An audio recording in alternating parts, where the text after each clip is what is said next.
Oke, selamat siang teman-teman. Selamat siang dari sini, dari Yogyakarta. Panas sekali di sini karena memang belum hujan dan dengar-dengar di Bandung hujan ya. Makanya sangat senang sekali mendengar kabar tersebut. Nah, kawan-kawan, kita langsung saja lah, nggak perlu basa-basi. Untuk pertemuan kali ini kita akan membahas materi yang cukup sensitif, materi yang cukup berbahaya mungkin, serta materi yang sepatutnya sangat-sangat apa ya namanya, sangat-sangat memancing perdebatan dalam setiap kehadirannya, bahkan setelah kematiannya. Jadi teman-teman, hari ini kita akan membahas mengenai komunisme ala Indonesia atau komunisme yang pernah terjadi dan berjalan di Indonesia, khususnya selama prakemerdekaan hingga punahnya pada tahun 1966. Oke teman-teman, kalau untuk pembahasan ini saya nggak perlu pakai slide ya, karena ini memang benar-benar apa ya istilahnya, ini sudah jadi obrolan sehari-hari saya dalam diskursus keilmuan. Dan memang setelah bertahun-tahun menjadi pengajar, ya hampir ratusan buku yang saya makan tentang komunisme di Indonesia, jadi sedikitnya masih cukup pede lah untuk berbicara tanpa slide.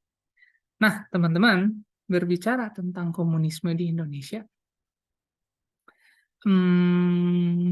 kita patut mengawalinya dari hadirnya Syarikat Islam di Indonesia. Ya, jadi seperti yang saya selalu ulas dan ulang berkali-kali di perkuliahan-perkuliahan, khususnya di Pancasila, komunisme itu bukan ditelurkan oleh iblis yang diusir oleh Tuhan ke dunia, ya. Seperti anggapan masyarakat-masyarakat awam yang menilai bahwa komunisme itu adalah ideologi setan, ideologi anti Tuhan, dan lain sebagainya.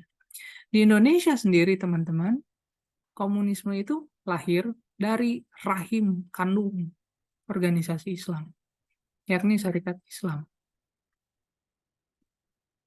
Dan di pertemuan sebelumnya saya kan pernah bilang ya, di pertemuan pemikiran politik Soekarno, bahwa Soekarno tuh berkali-kali menegaskan bahwa Islam dan komunisme itu punya nafas yang sama. Apa itu nafas yang samanya? Yakni sama-sama melawan penindasan, sama-sama melawan kolonialisme, imperialisme, sama-sama melawan penghisapan, dan melawan ketidakadilan. Keduanya itu memiliki nilai yang sama, mirip, sama-sama memperjuangkan keadilan. Ya.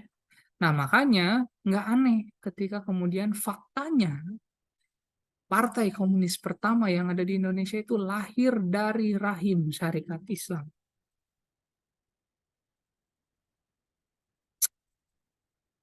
Pada masa itu, ketika masa jayanya, Syarikat Islam itu sempat menjadi organisasi yang sangat disegani oleh, bahkan ditakuti oleh Belanda. Bahkan Cokroaminoto itu diberi gelar sebagai Raja tanpa mahkota, Raja Jawa tanpa mahkota. Nah, seiring perkembangannya, Syarikat Islam kemudian semakin membesar. Namun, organisasi yang besar pasti berdampingan dengan konflik yang juga mengikutinya. Potensi konfliknya juga pasti sangat besar.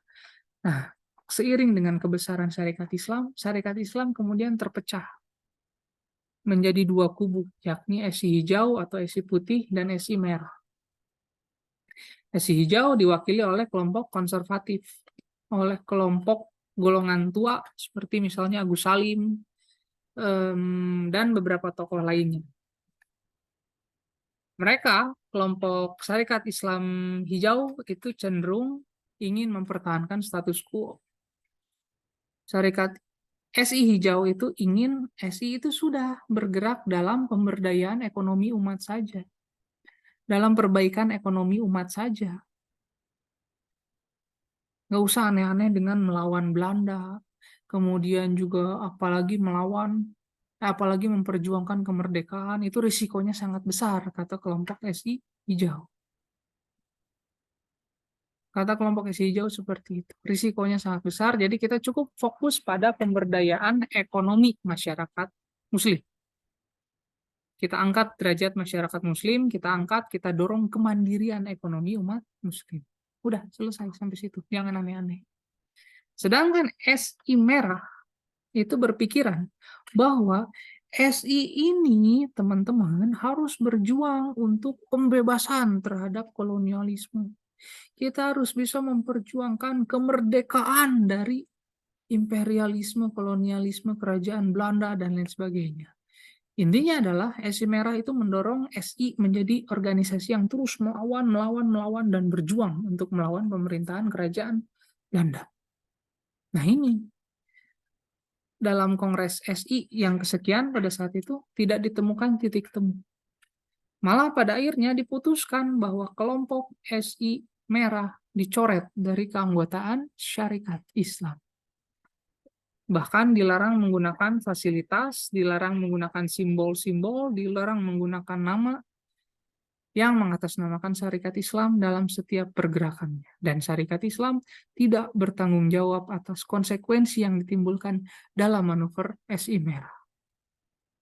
Maka dari itu, tokoh-tokoh SI Merah seperti Alimin, kemudian Darsono, kemudian Semaun itu ditendang dari SI Merah. Dari Syarikat Islam.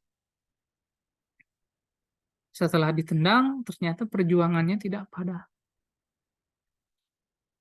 Makinlah menyala setelah salah gaul. Maksudnya salah gaul adalah Semaun, Alimin, Darsono, dan kawan-kawan itu kemudian bertemu dengan Snefliet. Snefliet, bacanya gimana? Snefliet atau Snefliet? Yang pasti dia merupakan orang Belanda. Dia itu dulu aktivis Partai Komunis Belanda. Namun karena dia melihat kolonialisme yang dilakukan Belanda di Hindia Belanda di sini, dia kemudian datang. Setelah datang, dia banyak menyebarkan ajaran-ajaran kiri di masyarakat akar rumput. Nah, salah satu yang kena itu adalah Alimin, Darsono, Semaun, dan kawan-kawan. Snefliet juga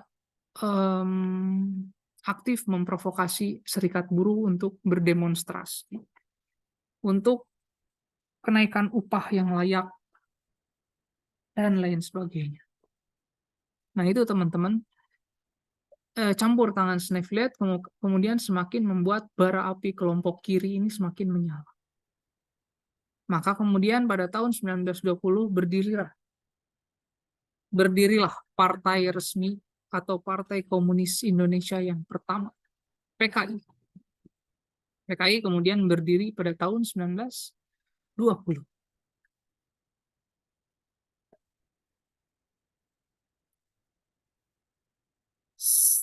Sejak berdirinya, PKI itu jadi partai yang paling vokal dalam menyuarakan kemerdekaan. Dalam beberapa literatur sejarah, partai politik pertama yang menyuarakan kemerdekaan itu memang Indies Partij. Tapi dalam buku karya George McTurnan Cahin, judulnya Nasionalisme dan Revolusi Indonesia, kalau nggak salah yang tebal itu yang 500 halaman, Cahin itu bahkan bilang bahwa PKI itu malah jadi partai yang pertama yang menyuarakan tentang kemerdekaan Indonesia. Faktanya seperti itu. Ya, yuk mau sebenci apa atas dasar agama, fakta sejarah memang berbicara seperti itu.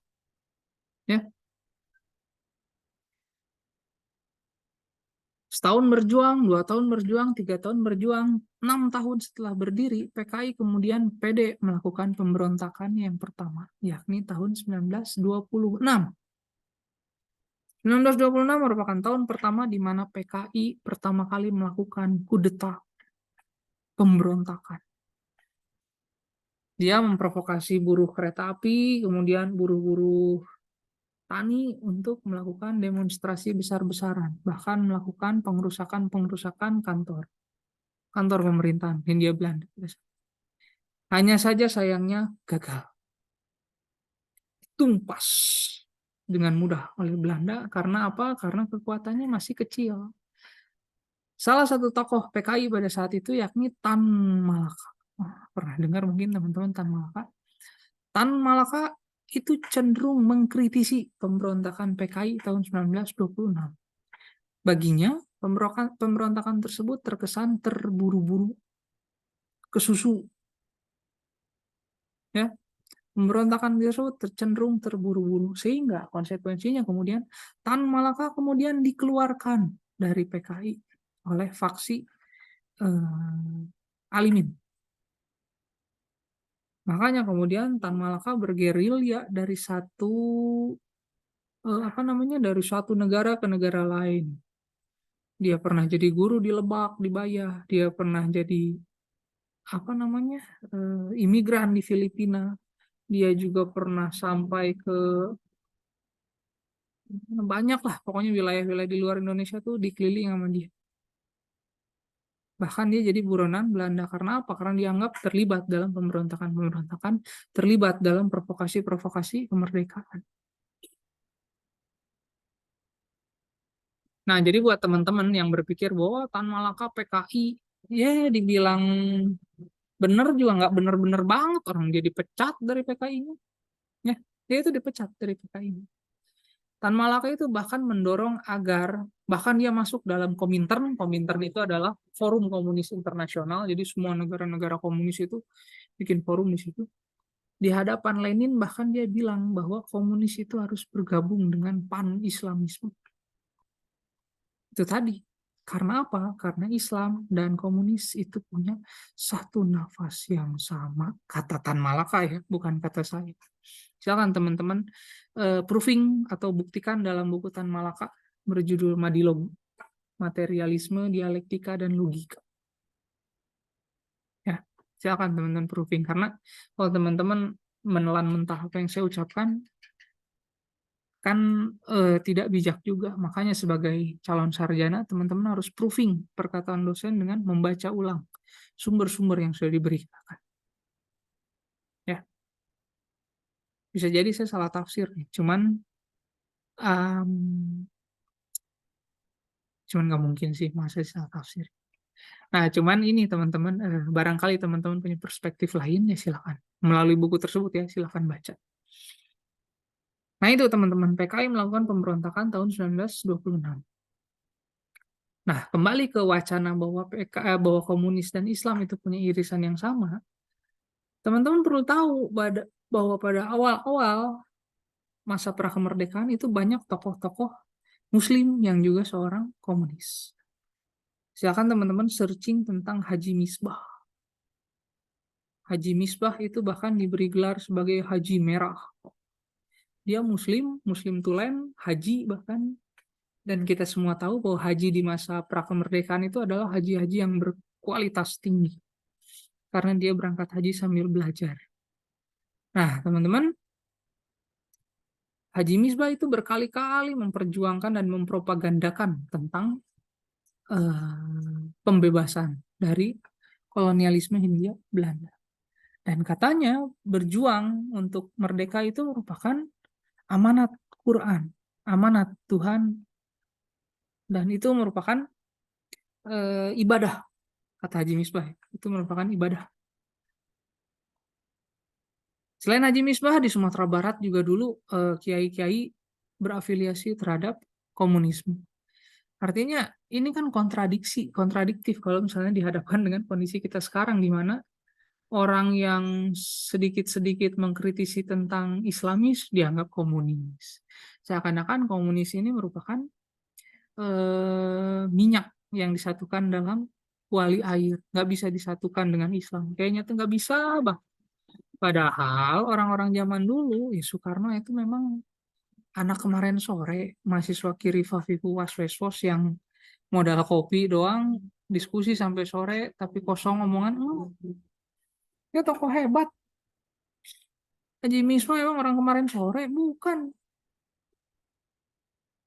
Ya, nah itu tadi teman-teman, PKI, kita kembali ke PKI lagi.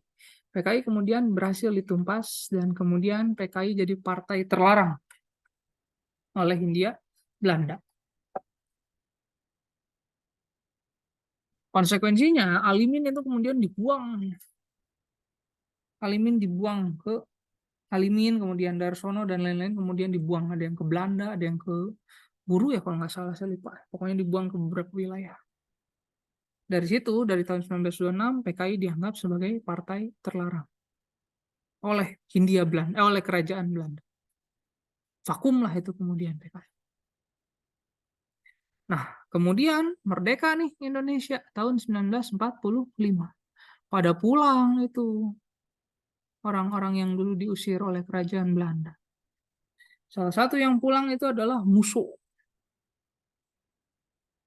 Musso, seperti yang selalu saya ceritakan, Musso itu adalah teman sekamar Soekarno ketika dia nginep di kosannya Cokroaminoto. Teman kosan. Ketika pulang, dia melihat bahwa pemerintah si Kusno ini letoy banget, apa-apa kompromi, apa-apa kompromi, apa-apa kompromi. Udahlah, tahun 1948 dia kemudian melakukan pemberontakan PKI yang kedua. Dengan harapan dia bisa mendirikan negara Soviet Indonesia. 2 kali itu. Padahal sebelumnya, berdasarkan maklumat Wapres nomor 1 bulan November tahun 1945, terkait pendirian partai politik, PKI itu dibangkitkan kembali oleh Hatta. Oleh pemerintah tepatnya. Diperbolehkan lagi untuk bermanuver. Tapi baru 2 tahun jalan, sudah melakukan pemberontakan. Pada tahun 1948. Di Madiun. Silakan teman-teman cari-cari lagi tentang pemberontakan PKI tahun 48 di Madiun.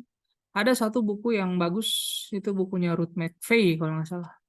Ruth McVeigh, V-E-Y. Dia membahas dengan tajam dan dalam terkait pemberontakan PKI di Madiun tahun 1948. Selain Ruth McVeigh itu apa lagi ya, bentar. Kebanyakan yang dibaca jadi pusing sendiri. Madiun 1948. PKI Madiun. Bentar ya.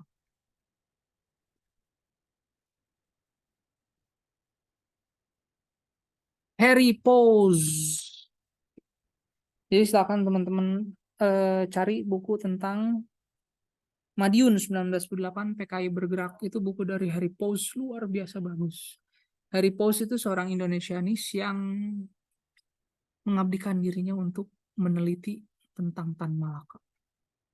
Jadi Harry Pose ini adalah ya mungkin kita bisa sebut dia sebagai pengagum Tan Malaka. Cuman dia meneliti Tan Malaka itu bahkan sampai cari kuburannya. Karena memang kuburan Tan Malaka itu nggak tahu di mana. Dan Pose menemukan bahwa kuburannya itu ada di Kediri. Silakan teman-teman cari buku Madiun 1948, PKI bergerak. Nah, di situ teman-teman akan tahu secara rinci bagaimana pergerakan PKI di Madiun tahun 1948 dan kemudian berhasil ditumpas oleh pemerintahan resmi Soekarno pada saat itu. 1948 PKI kemudian mengambil sisa-sisa serpihan kehidupannya melalui kuartet Aidit, Nyoto, M. Lukman, dan Sudisman. Mungkin Anda pernah mendengar DN Aidit. Nah, ini adalah tokoh PKI yang paling terkenal sepanjang masa di Indonesia. Aidit ini merupakan tokoh pemuda yang, fun fact, dia itu pernah ikut dalam penculikan Bung Karno ke Rangkas Dengklok. Jadi kalau teman-teman dulu belajar tentang penculikan Soekarno ke Rengas Dengklok atau Rangkas Dengklok, itu kan pemuda yang teman-teman kenal tuh ada Wikana, ada Soekarni, kemudian ada Wilopo ya kalau nggak salah. Salah satunya itu sebenarnya ada DN Aidit. DN Aidit bahkan katanya yang nyetir mobil untuk nyulik Soekarno katanya ya. Nah, DN Aidit merupakan salah satu pemuda yang menculik Soekarno ketika peristiwa Rangkas Dengklok. Nah, seiring dengan pecahnya pemberontakan PKI Madiun, PKI kemudian berhasil ditumpas. Musso berhasil diadili dan kemudian dieksekusi. Tapi belum dilarang oleh pemerintahan Soekarno pada saat itu. Hanya Hatta tuh pernah dan sering bilang Soekarno itu terlalu longgar terhadap PKI ya karena memang kebuktian. Nggak dilarang PKI, cuma berhasil ditumpas. Konsekuensinya apa? Pemuda-pemuda tadi, kuartet tadi, Aidit, Nyoto, Sudisman dan M. Lukman kemudian mengambil serpian-serpian sisa dari pemberontakan PKI 1948. Aidit menilai bahwa lagi-lagi pemberontakan PKI tahun 48 itu buru-buru, golongan tua itu terlalu buru-buru. Siapa golongan tua? Alimin, kemudian Darsono, Semaun, itu adalah orang-orang tua yang pemikirannya sudah tidak progresif lah. Makanya kemudian 4 kuartet pemuda ini mengambil alih PKI. Perlu diketahui, usia mereka itu masih sekitar 28-30 tahun ketika mereka mengambil alih PKI. Setelah mengambil alih PKI, melalui kongres, mereka kemudian berhasil menyingkirkan kelompok tua atau golongan tua. Dan kemudian mereka mengkonsolidasikan kekuatan dari berbagai daerah untuk kembali membangun PKI menjadi partai besar. Salah satu strateginya adalah mendekati dan dekat dengan Soekarno. Cuma butuh waktu 5 tahun buat Aidit, teman-teman. Cuma butuh waktu 5 tahun buat Aidit untuk kemudian mencuri hati masyarakat. Buktinya apa? Di pemilu tahun 1955, PKI berhasil menjadi pemenang keempat setelah PNI, setelah Masyumi, setelah PNUI, dan terakhir PKI. PKI menjadi partai pemenang keempat dalam pemilu tahun 1955, 5 tahun setelah pendirian PKI baru yang dipimpin oleh Aidit.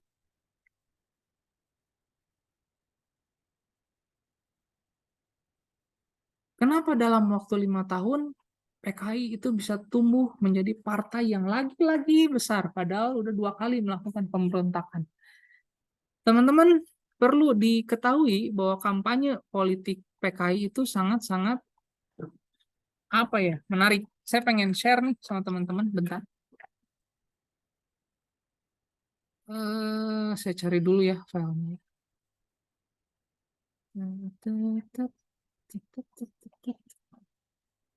Slide materi.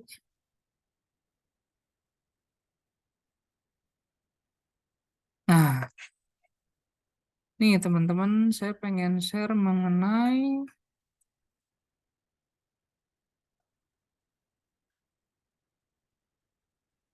nih, ini adalah janji PKI ketika pemilu tahun 1955. 1955.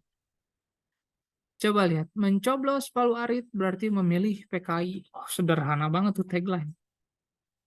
Apa artinya jika saudara memilih PKI? Ada 19 janji yang dijanjikan PKI tahun 1955. Yang pertama, ini anomali banget nih. Komunis tapi mendorong kebebasan demokratis yang seluas-luasnya. Jujur aja kalau dilihat dari sekarang saya pengen ketawa. Cuman zaman dulu orang bersimpati nih. Wah, komunisme ala Indonesia ini ternyata beda ya untuk kelompok cendekiawan. Tapi masyarakat akar rumput nggak mau tahu, bodoh amat dia dengan demokrasi yang gitu-gitu. Yang dia tahu mereka memiliki perbaikan nasib. Makanya kemudian program yang kedua itu adalah mengakomodir kepentingan kaum buruh, kaum tani, tentara, polisi, dan PNS. Ya, teman-teman jangan ini ya, jangan menilai bahwa tentara dan polisi dulu tuh sama kayak sekarang. Gendong senjata, upload di Instagram. Cowok kalian bisa nggak kayak gini? Wah, nggak. Polisi zaman dulu nggak kayak gitu. Sengsara polisi zaman dulu. Tentara juga baru dibikin, usianya baru 10 tahun dari 5 Oktober 1945. Jadi belum begitu mapan lah tentara tuh nggak kayak sekarang.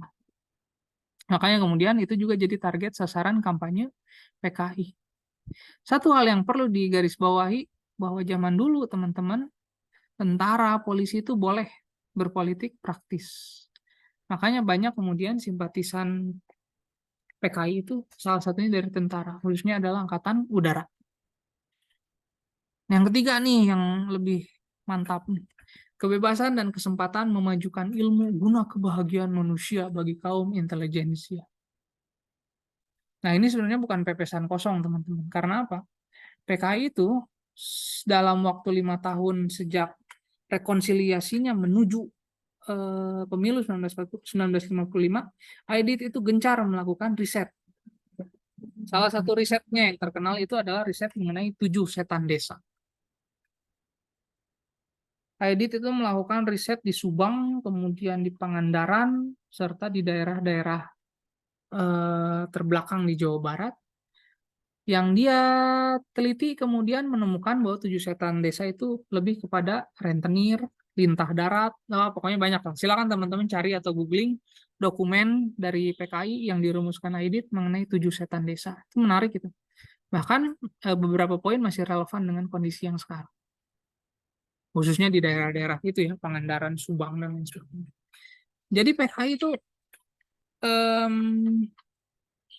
partai yang mengedepankan riset pada saat itu. Bentar. Halo? Halo? Ya, di mana ini Mas posisi? Di depan rumah. Di depan C24. Oh, C24.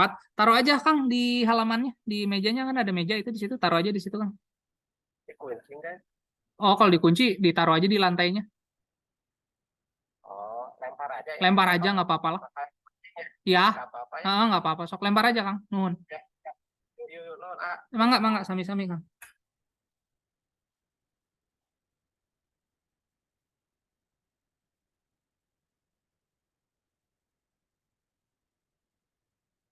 Paket makanan kucing. Kita lanjut. PKI itu cenderung sering melakukan riset. Nah, kemudian teman-teman, PKI juga mengkampanyekan diri sebagai partai yang dekat dengan pemuda. Kalau sekarang mah dekat dengan milenial lah.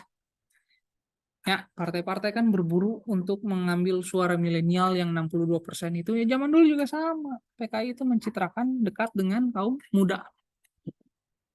Nah, kemudian, ini juga PKI mengkampanyekan kebebasan mencipta dan perbaikan syarat bekerja bagi para seniman. Makanya kemudian PKI itu punya underbow atau organisasi, apa istilahnya tuh? Organisasi turunan bernama Lekra atau Lembaga Kesenian Rakyat. Nah, Lekra ini teman-teman, tes suara saya masuk, masuk sih. Nah, Lekra ini teman-teman mengakomodir atau mengapa ya? Merangkul seniman-seniman untuk gencar melakukan propaganda melalui puisi, drama teatrikal, pewayangan, dan lain sebagainya. Banyak yang bilang bahwa Pramudia Anantatur, salah satu penulis terkenal yang meraih Nobel mengenai karya sastra dari bukunya, trilogi apa ya?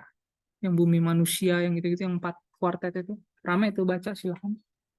Pram itu katanya merupakan anggota Lekra.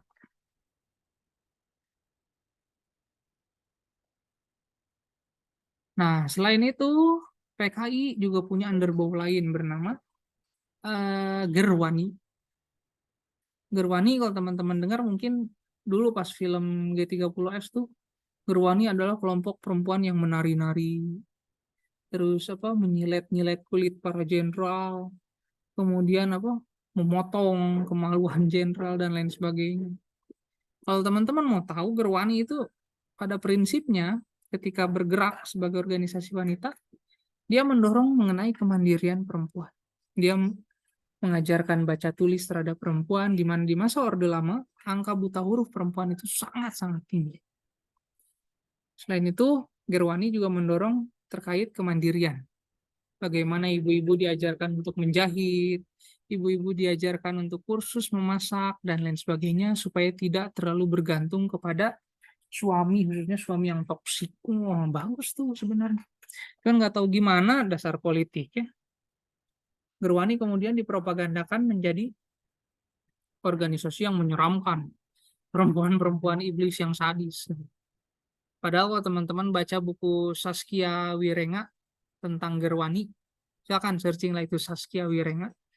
Dia menulis banyak menggali tentang manuver Gerwani di masa Orde Lama, itu bagus-bagus banget pergerakan. Nih yang lucu juga, PKI itu mengkampanyekan kebebasan beragama bagi kaum agama. Dan PKI juga mengkampanyekan tentang membasmi DITI, menghukum para koruptor, pengkhianat bangsa, dan elemen fasis. Demokrasi pemerintah daerah dan desa, kemudian menempuh jalan kemajuan, bersatu. Nah ini nih yang paling menarik dari kampanye zaman dulu, teman-teman. Zaman dulu itu kalau kampanye itu spesifik. Coba lihat yang terakhir. Bersatu menuju kotak suara untuk mengalahkan Masyumi PSI yang anti demokrasi untuk memilih PKI dan Partai Demokratis lain. Terang-terangan kampanye zaman dulu tuh. Ya, terang-terangan banget. Makanya itu yang seru di pemilu tahun 1955. Nah, sebagai partai pemenang keempat, PKI otomatis mendapatkan kursi parlemen yang sangat-sangat banyak. Dan PKI itu cukup mendominasi, terlebih pasca demokrasi terpimpin. Pasca disahkannya dekret presiden tahun 1959, PKI itu semakin jumawa. Khususnya pasca Soekarno mengesahkan Nasakom, nasionalisme, agama, dan komunis. Seiring dengan itu, muncul 3 kekuatan besar di Indonesia pada saat itu, yakni Soekarno, Angkatan Darat, dan terakhir adalah PKI. Angkatan Darat dan PKI ini saling tarik-menarik dukungan Soekarno. Hingga kemudian pecahlah gerakan 30 September tahun 1965. Dari situ kemudian seiring dengan bangkitnya rezim Soeharto, maka secara resmi komunisme bubar.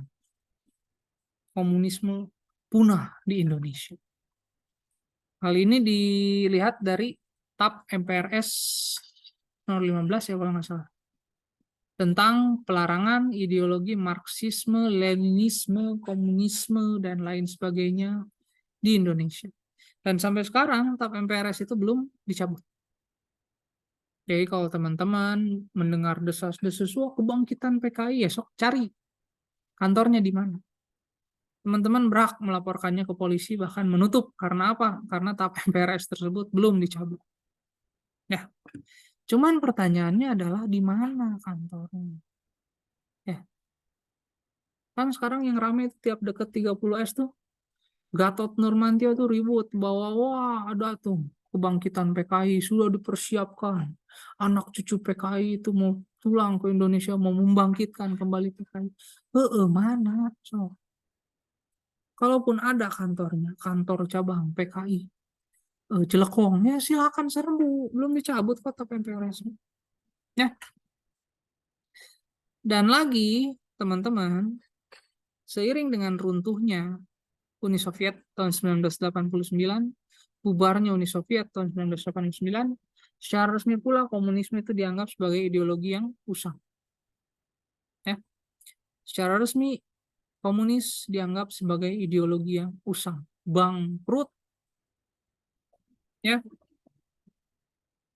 komunisme sekarang cuma dipakai sebagai gaya-gayaan aja, ya nggak? Gaya-gayaan kelompok kiri anak muda. Simbolnya masih sering dipakai itu bintang merah, Palu Arit, malu-malu lah. Cuman ada aja dikit-dikit mahasiswa yang pakai itu buat gaya-gayaan. Tapi hanya sebatas itu, hanya sebatas sebagai pembedah wacana kritis, sebagai apa ya, utopia yang keren-kerenan. Buat saya pribadi pada akhirnya komunis itu sudah tidak relevan, bangkrut, sudah digantung dalam tiang sejarah seperti apa yang disampaikan oleh guru saya Buya Syafi'i almarhum. Komunis itu sudah bangkrut, sudah digantung di tiang sejarah. Makanya kalau masih ada yang pertama, kalau masih ada yang ingin memperjuangkan ya konyol. Kedua, kalau masih ada yang takut, lebih konyol lagi. Takut sama bangke. Ya, kalau ada bangke bau ya buang aja bangke. Ngapain harus ditembak? Ngapain harus ditombak? Ya, kita kadang terlalu reaktif dengan hal-hal yang sebenarnya tidak begitu menakutkan, tapi karena kita malas untuk mencari tahu, kita jadi terbawa arus. Ya, Semoga kita semua dijauhkan ya dari kebodohan-kebodohan semua yang seperti itu, yang sejatinya merugikan kita. Ruginya belah mana? Ya jadi nggak stabil kita berkehidupan, kehidupan bernegara tuh nggak tenang, bermasyarakat tuh nggak tenang, dikit-dikit takut bangkitan PKI. Apa yang ditakuti? Ya, jadi itu aja teman-teman, sedikit pengantar atau sedikit gambaran ringan mengenai komunisme di Indonesia. Terkait ideologi-ideologi detailnya seperti apa, saya sarankan teman-teman untuk membaca em, buku Madilog karya Tan Malaka. Kemudian teman-teman juga bisa baca buku Gerpolek, Gerakan Politik Ekonomi Tan Malaka juga. Kemudian teman-teman juga bisa baca buku-buku dari atau artikel-artikel yang ditulis oleh Nyoto, Aidit, dan kawan-kawan, itu masih berseliweran kok di internet. Kemarin saya dapat tuh dari marxis.org kalau nggak salah tuh webnya. Nah, kemudian kalau teman-teman ingin ingin mudah, ingin ringkas, ingin tahu intinya deh, ya teman-teman silakan buka buku Politik Indonesia karya saya. Di situ dibahas mengenai komunisme di Indonesia itu seperti apa. Nah, tugasnya silakan teman-teman resume bab komunisme Indonesia dari buku Politik Indonesia. Demikian yang bisa saya sampaikan ke teman-teman. Terima kasih banyak atas perhatiannya. Assalamualaikum warahmatullahi wabarakatuh.